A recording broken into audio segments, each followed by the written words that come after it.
محترم بھائیوں اور اکرام، میرے بزرگوں، دوستوں اور بھائی، ذی الحجہ کا مہینہ اسلامی سال کا آخری مہینہ ہے، اور اس مہینہ میں جناب حضرت ابراہیم خلیل اللہ اور جناب حضرت اسماعیل کلیم اللہ علیہ السلام ان کی یاد منائی جاتی ہے، اور حضرت ابراہیم علیہ السلام کی سنت قربانی جو ہمارے حضرت نبی کریم صلی اللہ علیہ وسلم کی بھی سنت مبارکہ ہے، وہ کی جاتی ہے۔ اس لحاظ سے پھر اس جمعۃ المبارک کے موقع پر قربانی کا فلسفہ، اس کے مسائل، اس کے فضائل یہ بیان کرنے کی کوشش کروں گا۔ دعا ہے کہ اللہ کریم مجھے صحیح بیان کرنے کی توفیق عطا فرمائے۔ حضرات کا یہ جو قربانی کے پہلے 10 دن ہیں، ان کو عشرہ ذی الحجہ کہا جاتا ہے، اور ان کے فضائل ہیں۔ یہ دن کوئی عام دن نہیں، ان کے بڑے فضائل ہیں۔ حضور نبی کریم صلی اللہ علیہ وآلہ وسلم ان دنوں میں 9 دنوں میں روزہ رکھا تھا، اور حضور نبی کریم صلی اللہ علیہ وآلہ وسلم نے ارشاد فرمایا کہ سال کے دنوں میں سے یہ دن جو ہے یہ سب سے فضیلت والے تھا، اور ان دنوں میں سے کسی ایک دن کا روزہ رکھنا یہ سال بھر کے روزہ رکھنے کے برابر ثواب ملتا ہے۔ اور ان دنوں کی رات کی عبادات جو ان دنوں کے ساتھ راتیں آتی ہیں، ان کی عبادات ہر رات کی عبادت شب قدر کی عبادت سے افضل ہے۔ کتنی بڑی فضیلت ہے ان دنوں کی، جن کو لوگ معمول کے دن سمجھ کر گزارتے ہیں۔ حالانکہ عبادت کے لحاظ سے ان کی بڑی اہمیت ہے، بڑی فضیلت ہے کہ دن کو روزہ رکھیں اور رات کو عبادت کریں ان راتوں میں۔ اور پھر حضور نبی کریم صلی اللہ علیہ وسلم نے ارشاد فرمایا کہ تحلیل، تکبیر اور تحمید اس کو اپنا معمول بنا۔ ایام تشریق کی تکبیرات تو ہیں ہی، لیکن ان کے علاوہ بھی آپ ان دنوں میں اللہ اکبر اللہ اکبر، لا الہ الا اللہ اللہ اکبر، اللہ اکبر وللہ الحمد، اس کو پڑھا کریں۔ چلتے پھرتے، کام کرتے، گلی سے گزرتے، مسجد کی طرف آتے، یہ اللہ کی کبریائی بیان کرنے کے دن، تکبیر کو بلند کرنے کے دن، اللہ کی حمد کرنے کے دن ہے۔ اس لیے ان کو اپنے معمولات یہ چیزوں میں سے ہیں، اور احادیث مبارکہ میں ایک بھی فضیلت ہے۔ پھر جس نے قربانی کرنی ہوگی وہ شخص، اور جس نے قربانی نہ کرنی ہو وہ بھی، اگر ان ایام میں اپنے بال نہ ترشوائے، اپنے ناخن نہ ترشوائے، بال نہ کٹوائے، تو یہ اس کے لیے مستحب ہے، اس کو ثواب ہے۔ ہاں اگر کسی کو 40 دن سے زیادہ دن گزر گئے ہوں، چونکہ بال جو ہوئے زیرے ناف ہوتے ہیں، یہ ان کی مدت جو ہے وہ زیادہ سے زیادہ 40 دن، اس سے زیادہ پھر کام نہیں ہونے چاہیے۔ اس سے کم دنوں میں بال کو ڈھونڈنا چاہیے، بال کٹوانے بھی چاہیے، ترشوانے چاہیے، ناخن ترشوانے چاہیے۔ تو کسی کے دن پورے ہو گئے ہو، اس کے لیے پھر یہ نہیں ہے کہ اب وہ، اس کے لیے آپ یہی ہے کہ جلد از جلد اپنی حجامت آپ نے معاملات کریں، لیکن باقیوں کے لیے مستحب ہے، جو ایسا کرے گا اس کو ثواب ملے گا، چاہے قربانی کرنے والا ہے اور چاہے قربانی کرنے والا نہیں ہے، سب کے لیے یہ مستحب عمل ہے، کرنے پہ ثواب ملے گا، نہ کرنے پہ کوئی گناہ نہیں ہے۔ دوستان پھر قربانی کی تعریف کیا ہے؟ اس کی تعریف اتنی ہی پرانی ہے جتنی کہ انسان کی تعریف ہے۔ قرآن پاک میں اللہ رب العزت نے سب سے پہلی جس قربانی کا ذکر کیا وہ حضرت حابیل اور حضرت قابیل کی قربانی۔ دونوں نے اپنی قربانیاں اللہ کی بارگاہ میں پیش کی، تو حضرت حابیل کی قربانی کو اللہ نے قبول کر لیا اور قابیل کی قربانی کو قبول نہ کیا۔ اور اس وقت یہ ہوتا تھا کہ آسمان سے آگ اترتی تھی اور وہ اس قربانی کو ختم کر دیتی تھی، جس کو قبول کر دیا جاتا تھا اور دوسری کو کچھ نہ کہتی تھی۔ اس طرح حضرت حابیل کی قربانی اللہ نے قبول کی، حضرت قابیل کی نہ قبول کی۔ تو پھر قرآن پاک میں یہ بھی بتایا کہ جس کی قبول کی گئی اس وجہ سے کہ ان میں سے جس کی قربانی قبول کی گئی وہ متقیوں میں سے تھا، اس کے دل میں تقویٰ تھا، خلوص تھا۔ انما یتقبل اللہ من المتقین، اللہ نے قربانی اس کی قبول کی جس کے دل میں تقویٰ تھا۔ قربانی کا تعلق تقویٰ کے ساتھ ہے، یہ بات آپ ذہن میں رکھیں۔ ریاکاری نہ ہو، دکھاوا نہ ہو، کوئی اور مقصود نہ ہو، بلکہ مقصود فقط اللہ رب العزت کی رضا، اس کی ذات کو راضی کرنا ہو۔ یہ بڑی اہم چیز ہے۔ اس وجہ سے کہ جس کے دل میں تقویٰ کی دولت ہوئی، اللہ رب العزت نے اس کی قربانی کو قبول کر لیا۔ پھر حضرت اسماعیل علیہ السلام کی جو قربانی ہوئی، حضرت ابراہیم علیہ السلام نے جو قربانی اللہ کی بارگاہ میں اپنے بیٹے کی پیش کی، اس میں بھی تقویٰ تھا، اللہ کا حکم تھا، اس کو پورا کیا جا رہا تھا، جس کو اللہ رب العزت نے قبول فرمایا ہے بیٹے کی شکل۔ اور حضور نبی کریم صلی اللہ علیہ وسلم کی قربانیوں میں بھی تقویٰ کا عمل تھا۔ اللہ رب العزت نے ارشاد فرمایا ہے، اے معبود غلام فرمایا، قل ان صلاتی و نسکی و محیای و مماتی للہ رب العالمین۔ اے محبوب آپ فرما دیجیے کہ بے شک میری نمازیں، بے شک میری مالی قربانیاں، میری بدنی قربانیاں، میرا جینا اور مرنا یہ اس کا بلا۔ اس میں بھی بتایا کہ ہر طرح کی قربانی اللہ کے لیے ہونی چاہیے، چاہے مالی ہو، بدنی ہو، جس طرح کی قربانی ہے تقویٰ کے ساتھ ہونی چاہیے۔ اور قرآن پاک اسی کی اللہ رب العزت نے ارشاد فرمایا، اللہ پاک کو تمہاری قربانیوں کا گوشت نہیں پہنچتا، نہ ان کا خون پہنچتا ہے، بلکہ وہ تقویٰ پہنچتا ہے جو تمہارے دل میں۔ اللہ پاک کو تو ان قربانی کے جانوروں کے خون کی ضرورت نہیں، اس گوشت کی ضرورت نہیں، گوشت وہ خود کھاتے ہیں، لیکن کیا پہنچتا ہے؟ وہ تقویٰ پہنچتا ہے جو تمہارے دلوں میں۔ قربانی کا تقویٰ کے ساتھ بڑا گہرا مطلب ہے،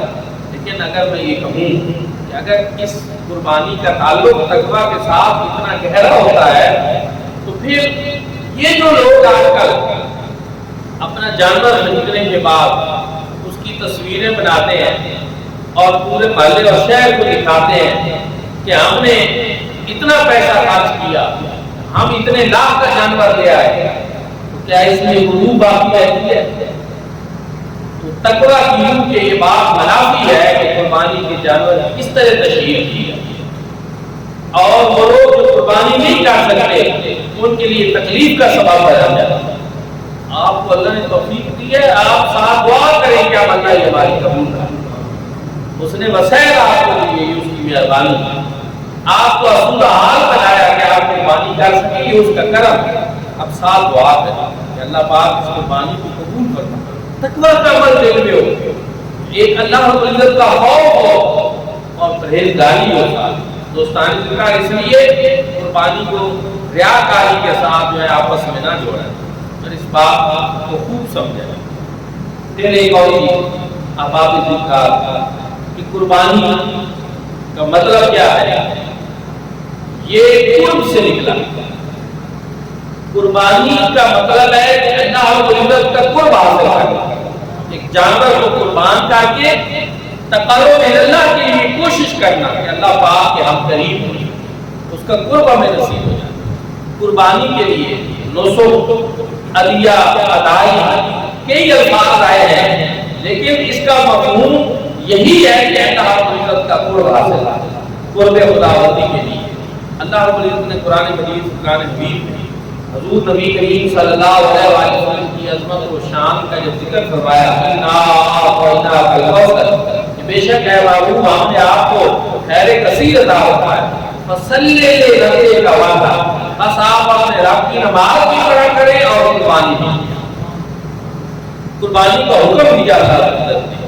اور حضور نبی کریم صلی اللہ علیہ وسلم نے خود بھی قربانی فرمائی۔ آپ صلی اللہ علیہ وسلم نے 10 سال مدینہ طیبہ میں قربانی کی۔ بعض لوگوں کا یہ کہنا ہے کہ قربانی صرف حاجیوں کے ساتھ خاص ہے، حج کے عمل کے ساتھ۔ یہ ایسا آج کل کے دانشور جو ہے وہ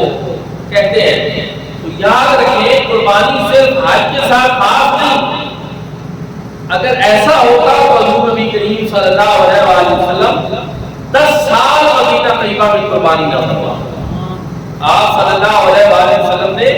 مدینہ طیبہ میں 10 سال قربانی فرمائی۔ اس سے یہ پتہ چلا قربانی کا عمل صرف مکہ کے ان مقامات کے ساتھ نہیں کہ جہاں صرف حج ہوتا ہے، بلکہ اس کے علاوہ بھی قربانی کرنا یہ حضور نبی کریم صلی اللہ علیہ وسلم کی سنت مبارک ہے۔ آپ صلی اللہ علیہ وسلم چونکہ مدینہ طیبہ میں ظہری حیات کے ساتھ 10 سال رہے، اس وجہ سے آپ نے 10 سال قربانی، یعنی کوئی سال مس نہیں فرمائے، ہر سال قربانی۔ اور جب آپ صلی اللہ علیہ وسلم حج پہ تشریف لے گئے تو اس موقع پہ حضور نبی کریم صلی اللہ علیہ وسلم نے قربانی کے 63 اونٹ جو ہیں وہ اپنے ہاتھ مبارک سے اپنے دستے اقدس سے ذبح کیا۔ اس سے یہ پتہ چلا کہ قربانی کا جانور اپنے ہاتھ سے ذبح کرنا اس میں زیادہ فضیلت ہے۔ اور بلکہ حدیث پاک میں ہے کہ جب حضور صلی اللہ علیہ وسلم نے اپنے ہاتھ میں خنجر لیا کہ میں اونٹوں کو نہر کروں تو قربانی کے اونٹ آپس میں جھگڑنے لگے اس بات پر کہ پہلے میں حضور صلی اللہ علیہ وسلم کے ہاتھ میں ذبح کیا، پہلے میں ذبح کیا جاؤں، پہلے میں۔ جانوروں کو بھی یہ معلوم ہوگا کہ آج ہم نے کس ہستی پاک سے اپنا جو ہے ذبح ہونا ہے، تو اس طرح وہ کوشش کر رہے تھے اور لڑ بھڑ کر ایک سے ایک آگے بڑھ کر حضور کی بارگاہ میں اپنی جان کا نذرانہ پیش کرا۔ دوستان قربانی کے جانور جو ہے اللہ رب العزت نے ایک کو شاعر اللہ میں سے کرا کہ یہ شاعر اللہ میں سے، شاعر اسلام میں سے ہے، کوئی عام چیز نہیں ہے، ان کی تعظیم کی جاتی ہے، کیونکہ اللہ رب العزت کے شعار کی تعظیم کرنا یہ دلوں میں تقویٰ کو بڑھاتا ہے۔ وَمَن يُعَظِّمْ شَعَائِرَ اللَّهِ فَإِنَّهَا مِنْ تَقْوَى الْقُلُوبِ، کہ بے شک وہ لوگ جو اللہ رب العزت کے شعار کی تعظیم کرتے ہیں یہ وہ کرتے ہیں جن کے دلوں میں تقویٰ کی دولت ہے، یہ تقویٰ میں سے یہ چیز ہے۔ تو قربانی کے جانور جو ہے وہ شاعر اللہ میں سے ہے اور ان کی تعظیم کی جانی چاہیے۔ اور دوستان کتاب پھر ایک اور چیز،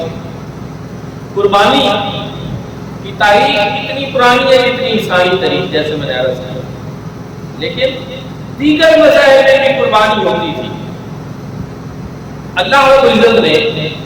قربانی میں سے وہ چیزیں جو ان کے غلط نظریات تھے ان کو نکال دیا۔ ان کی قربانیاں معبودان باطلہ کے لیے، کفار اور مشرکین بھی قربانی کرتے تھے اور وہ بتوں کے لیے چڑھاوے کے طور پر قربانی کرتے تھے۔ اللہ رب العزت نے ان چیزوں کو نکال دیا اور قربانی کو تقویٰ کے ساتھ جوڑ دیا، اپنی ذات کے ساتھ جوڑ دیا کہ مسلمان جو قربانی کرے گا وہ کسی اور کو راضی کرنے کے لیے نہیں، وہ میری ذات کا قرب پانے کے لیے اور تقویٰ کے لیے کرے گا۔ یہ چیز اللہ رب العزت نے ہمارے دلوں میں رکھی، لیکن قربانی کو باقی رکھا، اس عمل کو باقی رکھا۔ اور حضور نبی کریم صلی اللہ علیہ وسلم سے صحابہ اکرام نے پوچھا یا رسول اللہ یہ اضحی کیا ہے؟ حضور علیہ السلام نے ارشاد فرمایا سنت ابراہیم، یہ ابراہیم علیہ السلام کی سنت ہے۔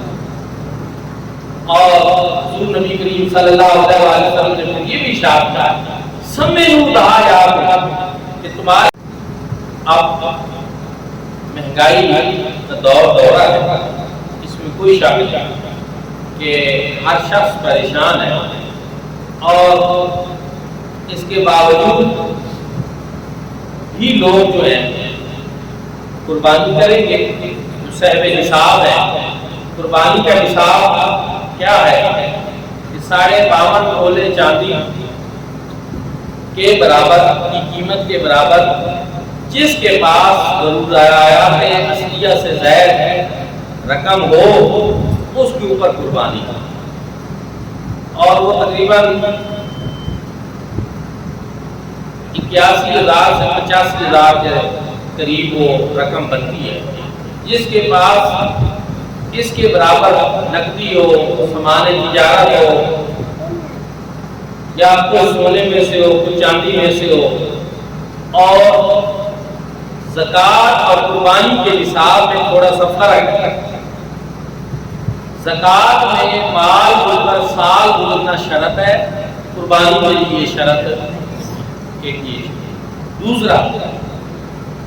جب زکوٰۃ آپ دے رہے ہوں تو اس وقت زکوٰۃ میں سے یہ ہے کہ سال گزرنے کے ساتھ ساتھ آپ کے جو چیزیں استعمال میں آتی ہیں ان کو کاؤنٹ نہیں کیا جاتا، جیسے کہ زائد کپڑے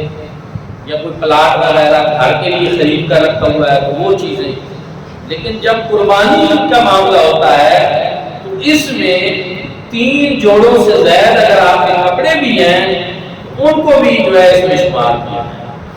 اور چیزیں جو ضروریات اصلیہ سے زائد ہے لیکن آپ کے استعمال میں آتی ہیں پھر ان کو بھی جو ہے اسی طرح کوئی پلاٹ وغیرہ ہے، کوئی چیزیں ہیں تو ان کو بھی اس کے ساتھ کاؤنٹ کیا جائے گا۔ یعنی اس کا نصاب جو ہے زکوٰۃ کے نصاب سے تھوڑا سا مختلف ہے، اور اگر اس کو آپ گہرائی سے دیکھیں تو پھر عام طور پر ہر شخص جو ہے کسی نہ کسی حوالے سے اس کے اوپر ضروری آتا ہے کہ وہ قربانی کرے۔ قربانی میں بھیڑ کی قربانی، بکری کی قربانی، دمبے کی قربانی 1 سال کی عمر، اور دمبے اور بھیڑ میں یہ ہے کہ اگر وہ 6 ماہ کے ہوں گے اور 1 سال کے دمبوں اور بھیڑوں کے ساتھ ان کو کھڑا کر دیا جائے اور وہ اپنی پیٹھ ان کے ساتھ ملا لیں تو اس 6 ماہ کے دمبے اور بھیڑ کی قربانی بھی ہو سکتی ہے۔ گائے اور بھینس 2 سال کی، اونٹ وغیرہ جو ہے، اونٹنی وغیرہ جو ہے 5 سال کی عمر کی، ان کی قربانی ہو سکتی ہے۔ بھینس کی قربانی بھی ہو سکتی ہے، اس پہ بہت سارے دلائل جو ہیں وہ ہم نے دی۔ حضرت مولا علی سے روایت ہے بھینس کی قربانی کے بارے میں، اور بہت ساری روایات ہیں۔ چونکہ حضور نبی کریم صلی اللہ علیہ وسلم کے زمانہ میں وہاں اس وقت بھینس پائی نہیں جاتی تھی، تو اس وجہ سے جو ہے اس کی قربانی کا ذکر اس طرح نہیں ملتا، تو بعض لوگ اس سے مبالغہ لینے کی کوشش کرتے ہیں کہ بھینس کی قربانی بھی ہوتی ہے، تو ایسی کوئی بات نہیں۔ بھینس کی قربانی بھی ہوتی ہے، کیونکہ جب آپ زکوٰۃ کا حساب بنانے لگتے ہیں تو پھر اس میں بھینس کو شامل کرتے ہیں اور اس کو قیاس کرتے ہیں گائیوں کی، کہ جس طرح گائے ہے اسی طرح بھینس کی زکوٰۃ ہے، تو پھر اسی طرح جس طرح گائے کی زکوٰۃ بھینس کے اوپر آپ بھینس کے ساتھ شامل کرتے ہیں گائیوں کے ساتھ کہ یہ بھی اسی طرح کا جانور ہے، قیاس کر لیتے ہیں، تو پھر اسی طرح اس کی قربانی بھی ہو سکتی ہے۔ دوستانی خلقاء، پھر گائے، بھینس، بکری، ان ساری چیزوں کی قربانی میں سے جو میسر ہو وہ آپ کریں، قربانی کر سکتے ہیں۔ ایک چیز جس کو بہت زیادہ لوگ ابھی پوچھتے ہیں کہ گائے، بھینس وغیرہ کی قربانی میں زیادہ سے زیادہ حصے جائز ہے، 4 کر دیے جائیں جائز ہے، 3 کر دیے جائیں جائز ہے، 2 بھی جائز ہے، اور اگر ایک بندہ پوری ایک گائے جو ہے وہ خرید کر اس پوری گائے کو اکیلا بندہ جو ہے قربانی کر دے پھر بھی جائز۔ لیکن بعض جو ہیں وہ کہتے ہیں کہ ہم ایک مالدار لوگ ہوتے ہیں صاحب حیثیت، وہ کہتے ہیں ہم ایک گائے خریدیں گے تو ہم ایک قربانی اپنی طرف سے کریں گے، ایک حصہ حضور نبی کریم صلی اللہ علیہ وسلم کی طرف سے، آل بیت کی طرف سے، کسی کے سارے ثواب کے لیے۔ لیکن پہلے اپنی واجب قربانی یا اس کا حصہ ڈالنا یا کرنا وہ ضروری ہے۔ یہ بات آپ ذہن میں رکھیں کہ جو آپ کے ذمہ قربانی واجب ہے سب سے پہلے آپ وہ کریں گے، اس کے بعد اپنے والدین کے لیے کریں اور کسی کے سارے ثواب کے لیے کریں تو کر سکیں۔ حضور نبی کریم صلی اللہ علیہ وآلہ وسلم ہمیشہ اپنے لیے قربانی کرتے تھے، ایک اپنے اہل بیت کی طرف سے کرتے تھے اور ایک اپنی امت کے ان غریبوں کی طرف سے کرتے تھے قیامت تک کے لیے کہ جن کے پاس قربانی کے وسائل نہیں۔ تو اس سے پتہ ہی چلا کہ دوسروں کے لیے قربانی کی نیت کر کے قربانی کرنا یہ جائز ہے۔ حضور نبی کریم صلی اللہ علیہ وسلم خود فرماتے تھے، لیکن اس صورت میں جب کہ بندہ صاحب نصاب ہو اور پہلے اپنی قربانی۔ گھروں میں لوگ کہتے ہیں اس سال کی میں نے اپنی طرف سے کی، اب میں نے اپنی بیوی کے لیے کرنی ہے، آئندہ سال بچوں کے لیے کرنی ہے، تو یہ طریقہ نہیں ہے۔ طریقہ ہے صاحب نصاب ہونا، میں صاحب نصاب ہوں تو میں قربانی کروں۔ اگر بیوی الگ صاحب نصاب ہے تو اپنی الگ قربانی، بچے الگ صاحب نصاب ہیں تو اپنی الگ قربانی کریں۔ ایک قربانی گھر کے سربراہ کی طرف سے تمام اہل خانہ کے لیے کافی نہیں ہے۔ قربانی وہی شخص کرے جو صاحب نصاب ہے اور وہ اپنی قربانی کی نیت کرے، اور گوشت تو پھر سارے ہی استعمال کر سکتے ہیں۔ اگرچہ گوشت کی تقسیم میں یہ ہے کہ سارے کا سارا گوشت جو ہے قربانی کا وہ آپ صدقہ کر سکتے ہیں۔ آپ اس کے ایک طریقہ یہ بھی بنا سکتے ہیں کہ سارے کا سارا گھر بھی استعمال کر سکتے ہیں، اور قربانی کا وہ گوشت جو ہے اس میں ایک حصہ اپنے لیے رکھ لیں،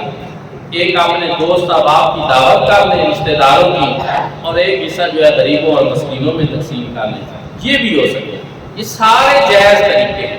حضور نبی کریم صلی اللہ علیہ وسلم نے ایک مرتبہ ارشاد فرمایا کہ قربانی کا گوشت کوئی بھی شخص 3 دن سے زیادہ اپنے گھر میں استعمال نہ کرے۔ حضور صلی اللہ علیہ وسلم نے جب ایک مرتبہ یہ ارشاد فرمایا تو پھر ایک مرتبہ اس سے آگے ایک سال آیا، صحابی نے پوچھا یا رسول اللہ قربانی کا گوشت میں کتنے دنوں کے لیے استعمال کر سکتا ہوں؟ تو آپ صلی اللہ علیہ وآلہ وسلم نے فرمایا کہ تم چاہے پورا سال استعمال کر۔ اب معاملہ کیا ہے کہ ایک میں فرمایا جا رہا ہے کہ 3 دن سے زیادہ قربانی کے گوشت استعمال نہ کریں، دوسری مرتبہ دوسرے سال فرمایا جا رہا ہے کہ چاہے پورے سال کے لیے استعمال کر لیں۔ مسئلہ کیا تھا اور اس میں فرق کیوں ہے؟ جس سال 3 دن کے لیے آپ صلی اللہ علیہ وسلم نے فرمایا وہ سال خشک سالی کا تھا، لوگوں کو کھانے پینے کے لیے چیزیں نہیں مل رہی تھی، تو حضور نبی کریم صلی اللہ علیہ وسلم نے فرمایا کہ اس سال کوئی بھی شخص 3 دن سے زیادہ گوشت اپنے گھر میں نہ رکھے۔ مطلب یہ ہے کہ اپنے گھر میں استعمال کر کے باقی صدقہ کر دیں، تاکہ لوگوں کو فاقے ہیں، خشک سالی ہے تو ان کو بھی قربانی کا گوشت پہنچ جائے اور ان کے گھر بھی کھانے پینے کا انتظام ہو جائے۔ اور پھر اگلا سال جب آیا تو اس میں آسودگی تھی، خوشحالی تھی، حضور نبی کریم صلی اللہ علیہ وسلم نے فرمایا کہ اب تم جو ہے وہ اس کو پورے سال کے لیے بھی استعمال کرو۔ اب اس میں ہمیں یہ پتہ چلا کہ جس طرح اب مہنگائی بڑھ گئی ہے اور مہنگائی اپنی آخری حدوں کو چھو گئی اور سفید پوش لوگ اب پریشان ہیں کہ اپنا بھرم کیسے قائم رکھیں، تو اب قربانی کی شرح بہت کم ہوتی ہے۔ آپ دیکھیں گے کہ قربانیاں بہت کم لوگ کریں گے، صاحب نصاب ہی کم رہے ہیں۔ تو اب ضروری ہے کہ آپ اس گوشت کو فریجوں میں رکھ کر پورا سال اس سے یہ فائدہ نہ اٹھائیں، بلکہ اب آپ اس قول کو سمجھیں حضور صلی اللہ علیہ وسلم کا وہ فرمان ہے کہ 3 دن سے زیادہ جو ہے وہ گوشت استعمال نہ کریں، کیونکہ حالات اس قسم کے تھے۔ اب جو حالات ہیں اب تو زیادہ ہمیں چاہیے کہ ہم غریبوں کو تلاش کریں اور ارد گرد دیکھیں کون قربانی نہیں کر رہا۔ قربانی کا مطلب ہی قربانی ہے، اثار ہے اور دوسروں کا خیال رکھنا ہے، تو اس لیے اپنے لیے بھی بے شک بچوں کے لیے کوئی مناسب سا گوشت استعمال کر کے اپنی اس قربانی میں اپنے ارد گرد غریبوں اور مسکینوں اور دوسرے لوگوں کو ضرور شامل، اس کی روح کو سمجھیں، کیونکہ قربانی کی بنیادی روح تو اللہ پاک کو راضی کرنا ہے۔ اس کو خوش کرنا ہے، تو جب آپ اس کی مخلوق کو راضی کریں گے تو وہ ضرور۔ دوستان جن کا پھر ایک اور چیز بھی ہے کہ قربانی جو ہے اس کا معاشرے کے اوپر معاشی طور پر بھی بہت زیادہ جو ہے وہ اثرات ظاہر ہوتے ہیں۔ مثلا ایک شخص ہے وہ بھیڑ پالتا ہے، بکری پالتا ہے، گائے بھینس پال رہا ہے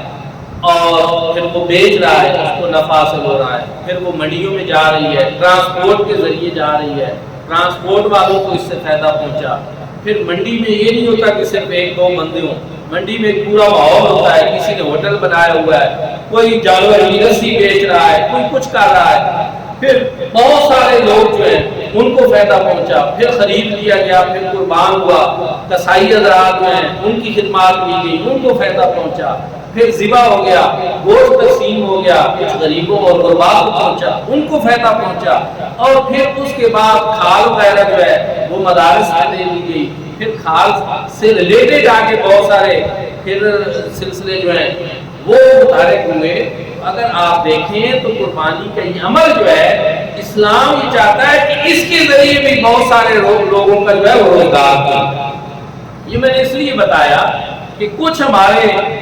لوگ جدید فکر کے جو ہیں وہ کہتے ہیں کہ یہ کیا ہے کہ لازمی خون بہائے، آپ کسی غریب کو ویسے ہی پیسے دے دیں، جبکہ وہ یہ نہیں سمجھتے کہ اس کے ساتھ بھی اسلام نے کتنے لوگوں کا روزگار وابستہ کیا ہے۔ غریب کو جب اس طرح آپ ایک قربانی کے پیسے دیں گے تو وہ تو ایک بندے کو فائدہ پہنچے گا، لیکن جب آپ ان پیسوں کے ساتھ قربانی خرید کر قربانی کریں گے تو آپ کے ارد گرد درجنوں لوگ جو ہیں وہ اس کی وجہ سے فائدے میں آ رہے ہیں۔ یہ اسلام کا کوئی کام بھی ظاہری قوت سے بھی خالی نہیں ہے، اگرچہ اس کے روحانی اور باطنی فوائد تو ہیں ہی قربانی کے۔ اور اس میں ایک اور بات بھی ہے کہ قربانی کی کھالیں صورتحال میں پچھلے کئی سالوں سے بیان کر رہا ہوں کہ ہر چیز کا ریٹ آسمانوں تک جا پہنچا ہے، لیکن قربانی کی کھالیں ایسی ہیں کہ جن کا ریٹ نہیں بڑھایا ہے، اور سب لوگوں کو پتا ہے۔ اس میں بنیادی طور پر جو ہے چونکہ ریسرچ ہے لوگوں کی کہ اس سے مدارس سے دنیا کو فائدہ پہنچتا ہے، وہ کہتے ہیں کہ یہ مدرسے والے مدرسے ویسے تو بند نہیں کرتے، نہ حکومت اس طرح زور دے کر بند کرا سکتی ہے چاہے بھی تو، وہ کہتے ہیں چلو وہ تمام ذرائع جن سے یہ مدرسے چلتے ہیں وہ بند کرو۔ اس میں سے یہ بھی ہے کہ آسمان تک ہر چیز کے ریٹ پہنچ گئے ہیں، لیکن کھال ہوئی 40 50 100 کی۔ اب میں صرف آپ کو یہ بتانا چاہتا ہوں کہ جہاں آپ نے 20,000 کا بکرا خریدا، جہاں آپ نے اس کو اللہ کے راستے میں قربان کیا یا گائے کی پتی میں حصہ ڈالا، جو بھی کیا، تو اس کی یہ کھال جو ہے 150 کی اگر آپ یہاں سے فون کریں کہ ہمارے مدرسے سے بچہ آئے اور لے جائے تو اس کا 100 روپے کا تو پیٹرول آج کل خرچ ہے۔ جو پیٹرول کی قیمت ہے آپ بتا رہے ہیں کہ 300 تک پہنچنے والی ہے، یہ پہنچ گئی ہوگی، تو 300 روپے کا لیٹر ہے، یہاں وائی گراس تک آتے ہوئے 100 روپے کا تو یقینی پیٹرول تھا، اور کھال کی اگر قیمت ہی 50 روپے ہوئی تو پھر 100 روپے الٹا کی سارے لوگ۔ یہ بتانا اس لیے مقصود ہے کہ کھالیں جمع کرنے کا مقصد اب کچھ صرف پیسہ بنانا مدرسوں کے لیے نہیں، بلکہ حقیقت یہ ہے کہ جب سے مدرسوں والوں نے کھالیں لینے میں دلچسپی چھوڑی ہے، عید کے بعد آپ دیکھا کریں آپ کے ارد گرد کتنی جگہوں پہ کھالیں پڑی ہیں،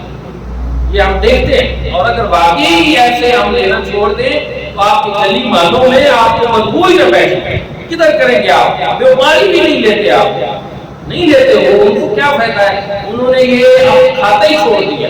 اس لیے یہ سہولت ہے، اس میں مقصود صرف پیسہ ہی نہیں بنانا مدرسے کے لیے، بلکہ یہ ایک آپ کے لیے سہولت ہے کہ ایک جگہ پہ جمع ہوئی اور وہاں سے انہوں نے ہونے پونے داموں جس طرح ہیں وہ بیچ دی، لیکن بہت ساری اس طرح صفائی کا بندوبست بھی رہا اور ایک اہتمام بھی رہا، 40 50 کی کھال خود بیچنے کے لیے کون کوئی تگ و دو کرتا ہے۔ اس لیے آپ میرے اس پیغام کو اس طرح سمجھیں کہ اب کی مرتبہ آپ نے فون نہیں کرنے، بلکہ آپ نے جہاں اتنا بڑا اثار کیا قربانی کی 20,000 کی، تو آپ نے وہ کھال جو ہے 50 روپے کا پیٹرول خود جو ہے خرچ کر کے وہ وہاں پہنچانا۔ یہ الگ بات ہے کہ ہم یہاں آپ کے اس محلے میں بھی ایک سینٹر کیمپ کر دیں گے، ہمارا بچوں کا مدرسہ موجود ہے، یہاں بھی ہوگا، ماسٹر صاحب موجود ہے اور ہمارے مہربان موجود ہے، سہولیات ہوں گی، لیکن لیکن یہ میں آپ کو بتا رہا ہوں صرف اپنے مدرسے کے لیے نہیں، اور بھی جو مدارس ہیں اور بھی لوگ ہیں ان کے لیے بھی آپ یہی بات سوچیں اور یہ چیزیں نشین ہے کہ آپ پیدل جا کر پہنچا سکتے ہیں تو تھوڑا سا ٹائم نکالیں اور پہنچا دیں، کیونکہ اس طرح جو ہے کلیکشن اس پہ اب آمدن تھوڑی ہوگی اور خرچ زیادہ ہو جائے گا۔ اللہ پاک ہم سب کو عمل کی بھی توفیق عطا فرمائے۔